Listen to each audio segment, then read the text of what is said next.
listening to Make It, a podcast by Bonsai Creative that helps creatives in film get where they're going faster by sharing the advice, knowledge, and insights of professional creatives across the film industry. I'm your host, Chris Barkley, and with me today is my good friend and Make It podcast co-host, Nicholas Buggs.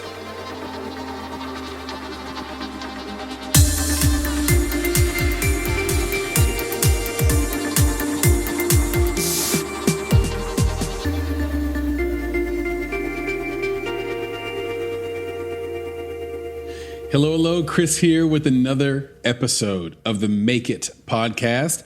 And this is an Indie Talk week, and that means I have my good friend and co-founder with me, Nicholas Buggs. Nick, say hello.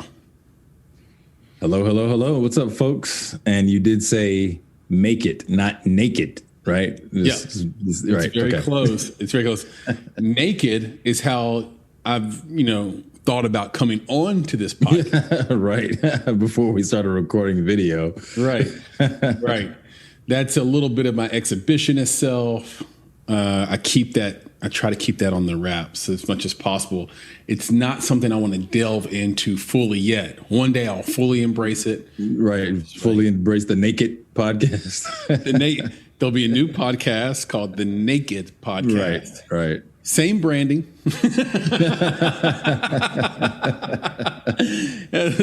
Has the same look. You won't be able to tell it apart. But yeah, we're here. I'm glad we're here. This time, not as big of a hiatus. And I'm excited. There is a lot going on. And again, the main thing that's going on is life back to normal, in my opinion. Yeah. You saw A Quiet Place make $57 million in the theaters on top of the money they made on the day and date. And people are out there. Fast and Furious is coming out on the 25th. Really got to watch the box office, the money for that. And it's festival season. And a lot of these festivals have made the decision to go ahead and do it live. Yep. There are a few people who are still sort of like, hey, I'm not vaccinated. I'm going to wear my mask or whatever it is. But by and large, we can maybe announce it like the pandemic is over for now. And I can tell you that's true because of traffic. You can't get anywhere now. Right. It is dense. Yeah, back to normal for sure. Yeah, people are feeling good. They're vaccinated. They're sticking magnets to their arms. Things are happening in the world. Yeah. So it's hybrid still, though, right? I mean, we're back, but we're not. Right. So the film festivals are still offering this whole, you can view it at home if you want to. Right. Which is kind of net new. But it's nice. Right. For those of us who might be at home. Right. Either don't want to travel or can't travel. You can still, check out some of these films at these film festivals virtually. It's pretty cool. I spent this past weekend with a lot of creatives, and those conversations were rich and fun and long. And I think the reason why is because we've just missed each other.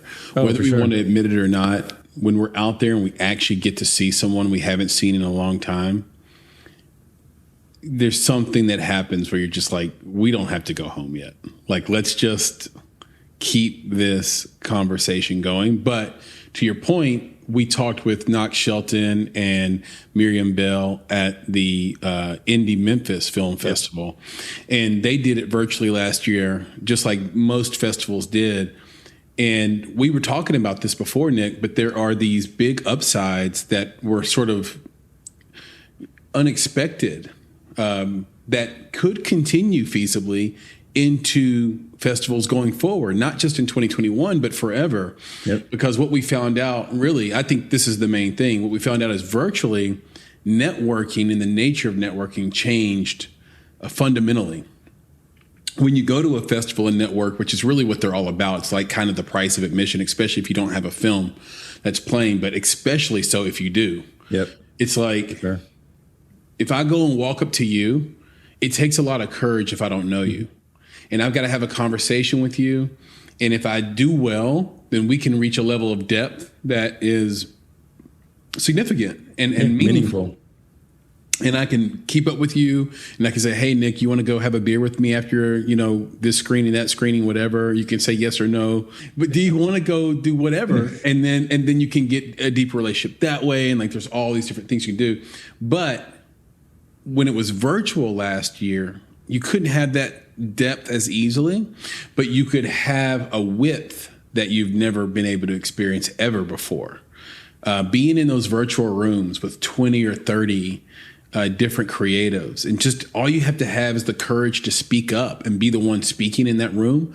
And suddenly, you know, 30 people just like that, and they're dropping you their emails and phone numbers in the chat. And anytime things get weird, you can just literally turn your camera off. Yeah, right. Like, or just turn the whole thing off. Or just turn the whole thing. Yeah. But the cool thing about the chat, though, is like, you know, you can chat to everyone. Like that's always an option, right? You can chat to everyone, or you can privately chat with one person, right? Yes. And you can do that. So that's the benefit. Instead of having to like walk up to that person, you could just send a private chat. You know, I really like what that person had to say, private chat, like, hey, you know, great stuff. I like what you said. And then keep a conversation going on the side. So yeah, it definitely changed it. And that's why I think we're going to be in this hybrid. Like, it's like, we're not back. It's a new normal. And the hybrid model is going to open up the doors for a lot of people to participate in these festivals. Yeah, and I think attendance will go up, right? Because you'll still have the people that want to be there in person, but now you've opened the world up to a whole different type of marketing and branding for your festival that's going to touch people who don't want to leave their home, pandemic or not. Like they just weren't going to leave, or they just don't have a week to be at a festival, or they just don't love the movie business that much, but maybe they're film enthusiasts, right? So they can watch all the films on their desktop and do it that way. The thing I spoke with Miriam Bell about that I think she really liked is the second factor that happened in the virtual festivals last year, which were the breakout rooms. Yep.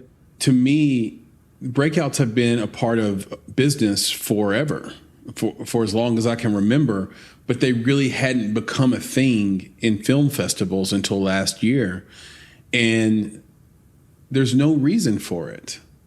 What typically happens is you buy a ticket to a panel, you have 4 to 10 people on a dais essentially, and then you have a theater full of people asking questions after maybe a short presentation to open that panel, right? Right, yep. But that's not necessarily satisfying to everybody that bought a ticket there. And then you still have to deal with sort of get in line questions. Maybe I'm too scared to ask a dumb question in front of a large group. The panelists have to stay at least an additional 15 minutes after the panel ends, no matter what the festival tells you, because people will line up and ask you questions on those panels. We've been part of that situation where we just, not that we're bitching, but like we literally can't get out of the room. Right. Yep. Like it's impossible, like we're cornered. You can solve all of that by just breaking that panel up into 5 breakout rooms and then letting people switch every 15 minutes. Yeah. Or giving them the option of coming and going as they please up to capacity. Yeah. Right? Yeah. Like we can take 20 people in a room or 50 people in a room, and then you leave, somebody else comes in. Well, you don't want it to be that big. That's the whole point. Well, yeah, you can make it 20 people. The attendee will get so much depth if it's just a breakout room of 10, but we have a ton of breakout rooms. So you can satisfy the attendance of the festival for those who are really interested in learning. Yeah, but I like the flexibility of that. You know, we've been to, a couple of festivals where you do have that option. You know, you've got, let's say, 4 or 5 that are open. Mm-hmm. And let's say the attendee limit is 25 to 30, maybe even more, but 25 to 30, I think was the number. Yeah. But you could go in. I mean, they would lock you out at a certain number, right? And they would get booked up. But if there were openings and you could say, you know what, I'm out of this one, I'll walk into the next one. Kind of gives you, because you can't do that, in a room. You don't want to disturb the room by walking in, that kind of thing. Mm-hmm. But just bouncing in and out of these virtual rooms is so much different. So, yeah, I mean, there's just so many different ways for them to flex this new muscle that they have, and I think this has given them an opportunity to learn like what works and what doesn't. But like you said, like so much of it works. So like how much more can they do, next time around? Yeah, I think if you have a film that's screening, it's a disservice virtually in some respects. So I do get that. But if you're not screening a film, I think for a film festival, if we're looking at it from their POV, which we rarely do, and I'm enjoying the fact that we're going to do that today, is now you've created a new product. This is a brand new product that can have its own separate branding and marketing and its own new price point and everything. The offering is objectively less valuable, so it's also more inclusive. It provides an entry point, for people who might not be able to afford it but are super talented and want to attend these things. But to the point that I just made about festivals, they're opening back up, and what we said in the past is to filmmakers, and indie filmmakers specifically, is that you really need to be careful how many festivals you actually pay for on your festival run. Like at some point, it's no longer a benefit to be, at some point you become the customer of the film festival if you're going to too many, especially film festivals that aren't necessarily a sales market. But I do think on the flip side of that, if you make it into a festival that is a film market, you are in great shape, and those festivals provide a lot of benefit. So I'd love to dive into that with you, Nick. Yeah, and I think the market thing is definitely huge. It kind of gets back to some of the first principles, I guess, on why you're making your film, what you want to come of it, Yeah. So Tribeca, is open, was it June 9th through the 20th? Again, they've got all the good stuff online as well. You can, watch films there. But Tribeca is, of course, one of the huge ones, right? Mm-hmm. So it's like, okay, if you're going to try to get into Tribeca, like, what do you need to get into Tribeca? And what is it you expect to get out? A great movie. You're right. And you might need people with an execution past to be associated. There you go. Did I guess correctly, Nick? Yeah, exactly. So that's the type of thing. It's like, it's not, I don't know, you don't want to say that Tribeca is not for the dreamers, because you want them to dream and kind of shoot that shot, if you will. But at the same time, it's like, no, that's for a certain type of film, right? It's for a certain type of filmmaker. It's for a certain type of audience. It's for a certain type of thing. Yeah. I think they have to, as filmmakers, you have to remember that, it's like those film festivals, are businesses in themselves. Like you were just talking about, like this new offering is a new product, right? To be sold by a business. And that business has goals, mm-hmm. right? It has intentions. It has things that it wants to accomplish. So it's like when you think about getting into one of these festivals, it's like, well, you might have to stop thinking about you for just a second, right? And think about impossible. You're right, especially as a filmmaker, right? It's like, no way, it's all about me.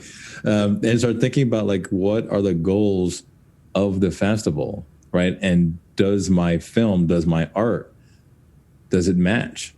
Like you said, it's like you need a great film, which of course every filmmaker is going to believe that they have. But then that team that has executed, and what does executed mean? It doesn't mean creating a film. Yeah. Right. It can mean that, but that's not the end of it. Yeah. Exactly. I think it really means that, again, there's a pathway to distribution. There's a pathway to sales. There's a connection to another part of the industry or other people in the industry. Like you said, you want people who've executed in the past, because those people also help bring other people to the festival itself. Right. You're bolstering the festival that way. So again, I think, for folks who are looking into, the Tribecas of the world and Sundances, and they're submitting their stuff, it's like, does your product, does your film, and does your team align with the goals of the festival? And if you kind of level set there a little bit, I think it helps to level set your expectations on whether or not you'll be accepted and how well you'll do if you are actually accepted. Right. Yeah. I mean, it's a big point to make. And by the way, I think I have an idea. I just want to put it out there now, and we'll come back to it but in like 5 years. So just put like an earmark on this, like put a pin on this, like put it on the calendar. Yeah. Maybe 3 to 5 years. Next film markets. Next place you're going to see movies come out of. A lot of festivals developed, a lot of money, things being shot. Miami or the state of Florida, but specifically Miami. And then the state of North Carolina. And then Texas. Austin for sure. That's kind of already a thing, but larger Texas as well. There's been so much migration of dollars out of, and we were talking about Tribeca, out of New York. Yep. New York lost, is the number one financial migration state over the last 12 months. So meaning they've lost more money to other states than any other state in the United States. So it doesn't mean New York's weak. It just means they had a big head start. Number 2 state is California. Now, that's been in the news because that's become politicized. But taking all the political shit out of it, it's like California's lost a lot of money. Now, this is how ahead of the game California was. They've lost billions of dollars to migration out to states like North Carolina, Florida, Texas, Tennessee has got a lot of it as well. Tennessee's on the like upside of that. They've got a lot of it, but they've lost billions, and they are still more than one. They're still almost double the size of the second state in terms of Rev Gen. Maybe like 35% bigger than Texas, which is number 2 at this point. So I find that just amazing how much revenue, and just, we always hear about people going to California and then, finding out they're a small fish in a very big ocean, right, and then wanting to be a bigger fish in a smaller ocean and coming back somewhere else. But that really puts it into perspective for you. Yeah, that California, from a financial standpoint, before that migration, was probably twice the GDP, if you will, of the next second biggest state. So what's the biggest film festival in Texas? So I guess it's South by Southwest, right? It would be in Austin. Yep. And then what's the biggest festival in Miami?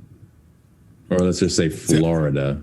And this is where you catch me with my pants down. This is where the emperor has no clothes, because I have no clue. Right. But that's the thing is but they're going to have one. Exactly. That's the point. that art Basel group is going to like expand out to film. Right. Well, that's the point. And then the NFT group down there is going bananas right now. Right. So that's like one step away from film, trust. Right. So you said like, in the next couple of years, and I don't think it's going to take that long, but it's like, you don't know what it is now, but we'll all know it next year.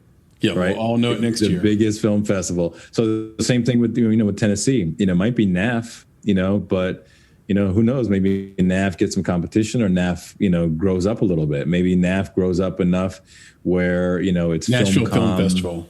Yeah, Nashville Film Festival. Maybe, it's Filmcom and other things that it's done, become a true, strong market because of all the talent that they brought there, through this, emigration from other places. So, we'll see, but I think that's, as the filmmakers are looking, again, I think this is one of those where we're, we got the crystal ball a little bit, it's like, hey, look for these other festivals, and maybe South by, get some additional love. But, when you start throwing money in that space, people don't necessarily want to just go with what's already there. Maybe they'll create a new one.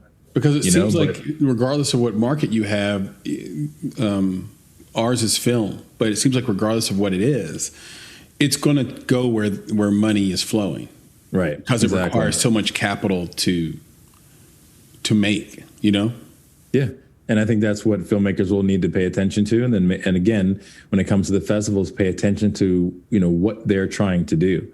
So even if you decide not to do Tribeca or Sundance or South by, and you're looking for another festival, I guess there's 2 ways that I think about it. One, if you have a finished product, then check the festivals, like find out which ones align with your content. Yep. Right. Don't just try to submit, align with your content. And then the other way around is, if you have your eye on a festival, make a movie, for that festival, right? If it's Tribeca, watch what Tribeca, accepts. Watch what Sundance accepts. Look at that. And sometimes it is a combination of the, great movie and a team.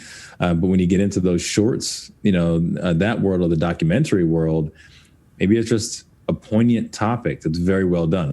There seems to be a bifurcation that's happening in one genre, though. That might be a caveat to that rule.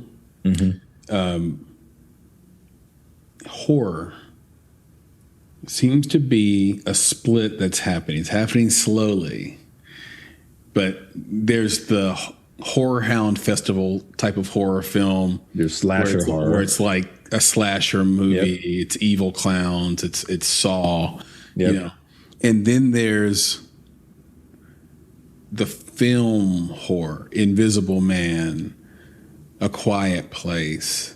Dramatic horror that plays. It's what Amityville wanted to be when it first came out. It's what The Exorcist was. Yep. Like just a great movie that happened to scare the heck out of you. That's coming back. And if you have that kind of horror on your hands, normally I tell you, go to a horror specific film festival. That's going to mean more to your audience, actually. Mm-hmm. But now if you're making one of these horrors that is a film that can also scare you, go to the film markets. Yeah, dramatic those type of film festivals. That's what it is. Yeah. And I think they can't, because again, a lot of those, I'm not going to say a lot. One of the benefits to this shift in the use of horror as a genre is being able to tell a social story. Yeah. Right? That kind of thing where there's something else underlying this, but we're using horror as the vehicle to tell you that story, right? Or to make that point. So horror in that case literally is just the vehicle. Can we play a short game real quick? You're a man of games. We play a short game called Brilliant Marketing or What the Fuck. Maybe we call it. I don't know. It's like those are two sides. It's either like brilliant, genius marketing, or I'm a hater. How about that? Something. Yeah, there you go. Or I'm a hater. Right. The Purge coming out on Independence Day. Brilliant marketing, or you're a hater. And I'll tell you my answer. I already have my answer, but I'm curious. I'm curious what your answer is. Well, it's like, this is, which version of the Purge is this again? This is like the fourth Purge. Right, it's exactly. called the Purge, the final Purge. You're right. But we know better that it's never going to be the final Purge. But we're going to keep doing it until we purge all of our dollars into their wallets. Yeah, but isn't this like kill everybody? I don't know, man. I want to give it the you're a hater. Yeah, I picked that as well. So I'm happy to talk about this if anybody wants to engage, but I don't like it. I when I see their trailers and I realize the trailer itself is PG-13 minimum, and it's like, as tense as our society is right now, this is the worst freaking time to release a Purge movie, where the premise is that you have one day of crime, except in this particular version, crime is unlimited now. They've lifted the one-day rule. So crime is there. It's extremely dystopian. And now you just do whatever you want. It's survival of the fittest forever. And I don't know. I mean, movies are powerful. Think about what like the Joker movie did for incels. This is like a powerful thing, and all you need is one or two people to take it too seriously, and then you've got a bad situation on your hands, and then you release it on Independence Day to sort of wink at us as citizens, to say true freedom is the freedom to, and true independence is the independence to kill the person. To kill everybody else. With impunity. Right. Yeah. I don't know, am I taking this too seriously, or is this just fun? Or am I being a prude? No, you're probably taking it, too seriously, but it's like, it's kind of like the idea here of like the chaos theory. You know, it's like if you were to literally like look at it and say, how many different ways could this go? You know, you automatically see, you know, think, yeah, it could be fine, or it could not. You know, and you see that, and it's like, and it could be not in that very specific way, because, you know, if this ball hits that one, and then that one hits that one, and that one hits that one in this order, next thing you know, we have chaos on our hands, right? Or at least some fools out there doing some stuff that they were inspired to do based off of the film and the timing of things. Mm-hmm. Who knows? Because there could be other things that are timed for that day as well, you know, and the convergence of those things and you not knowing that they converged can create some foolishness. But I think the sound of fireworks just puts everybody on edge anyway, just like the constant popping. Yeah. Just, I don't know. Like a pit of despair. But yeah, I get you. Well done. You know your audience well. Yeah, man. So Tribeca's happening right now. I don't want to release too much information, but we have some surprises around this festival. That's why we've sort of targeted this festival to talk about. But, you know, to bring the point home and to wrap up this edition of Indie Talk, the point is key, is that now that festivals have opened all the way back up, I think the need for content is as insatiable as it's ever been.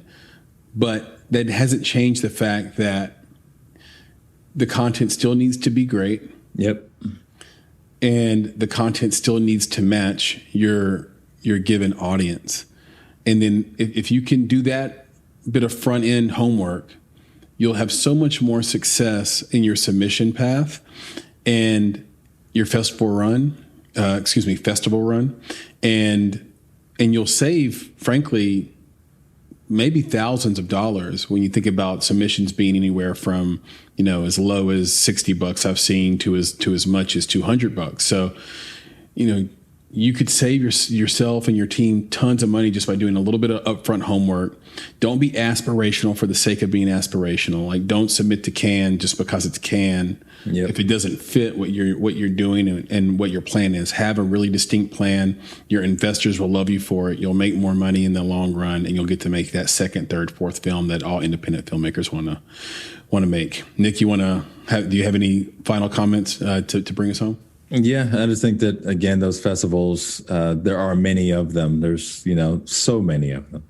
And before you get out there and just submit to as many as possible, either in hopes of winning several laurels or just being accepted, because, you know, as a filmmaker who's created something, there is some value to a lot of people just being accepted, right? Mm-hmm. But you want to make sure that if you get your hopes up about any specific festival that you're applying to, that you've done your research, you've done your homework, and you understand what the goals are of the festival. And you understand what they're trying to do, because by accepting you, they are saying that you align with our goals, mm-hmm. right? So pay attention to that as you're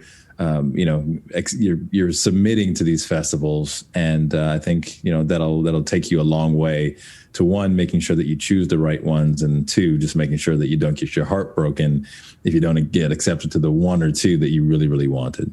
My heart's been broken for 20 years, Nick. No, I'm just kidding. Yeah, right.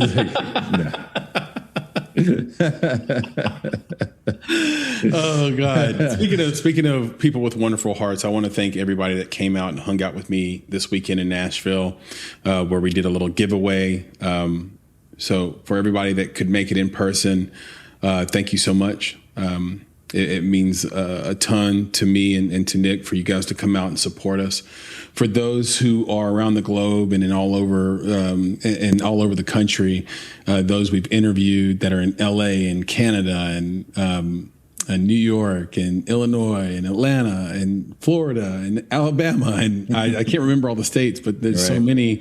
We're going to have something in the mail for you really soon. And so we definitely did not forget about you and want to celebrate you and thank you for supporting this podcast as well.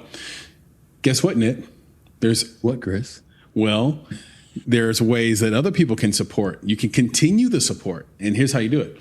You can reach out to us with your questions or concerns at contact@bonsai.film, F-I-L-M.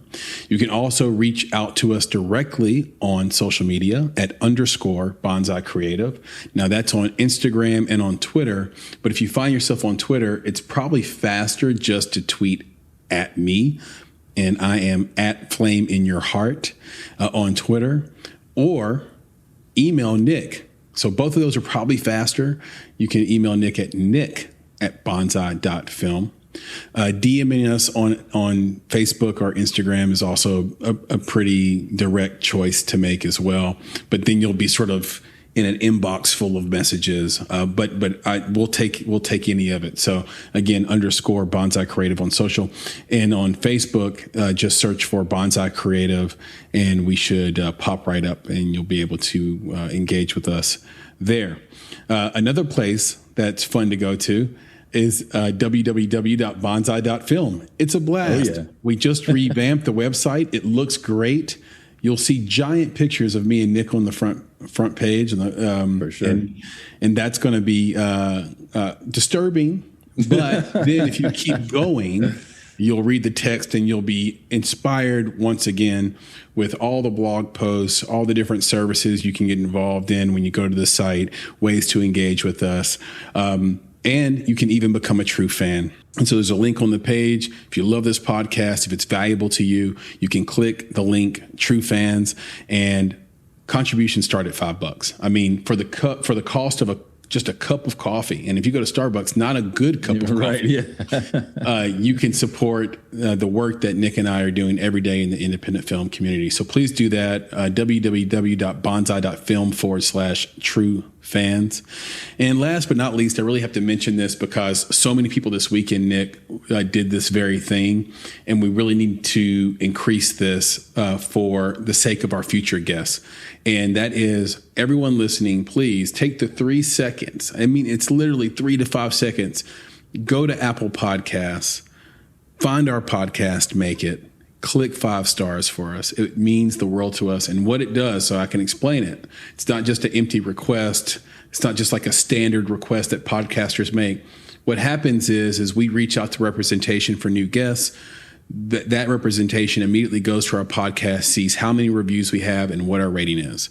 And so they don't even read the text. It's more like, what's the rating and how many do you have? And then that'll dictate the kind of guests we get to have on the podcast for the most part. And we're going to bring it on the interview and research side. So if you want to see us interview great people and really have an audio resume for the best people in film, please go to our podcast, rate it 5 stars today. It takes 3 to 5 seconds. Again, means the absolute world to us. So we really appreciate it. With that, Nick, give us the credo.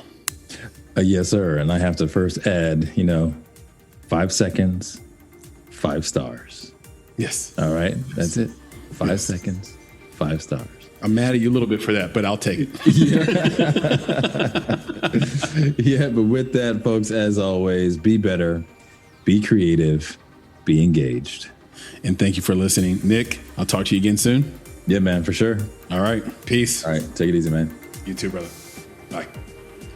You've been listening to the Make It podcast. To find out more information about this week's topics, including links to relevant blog posts, projects, and indie creatives, please visit our website at www.bonsai.film. If you haven't already, you can join our podcast community on Apple Podcasts or the podcast app of your choice by searching for Make It Bonsai Creative, and the show will pop right up. You now have the opportunity to support the production of this podcast. If you love Make It and are a true fan of what we're trying to accomplish in the indie film community, please visit www.bonsai.film and click Contribute. Contributions start at only $5 monthly. You can follow us on Instagram and Twitter at _Bonsai Creative, and on Facebook by searching for Bonsai Creative. You can provide feedback to us via email at contact@bonsai.film, and you can follow me, Chris, on Twitter at Flame in Your Heart. That's FLAMEINUR HEART. And of course, if you're looking to take a big step towards your filmmaking success, go to www.bonsai.film and click on Services to explore a variety of offerings from keynotes and panels to pitch readiness assessments and so much more. You have everything to gain. Until next time, be better, be creative, be engaged, and thank you for listening.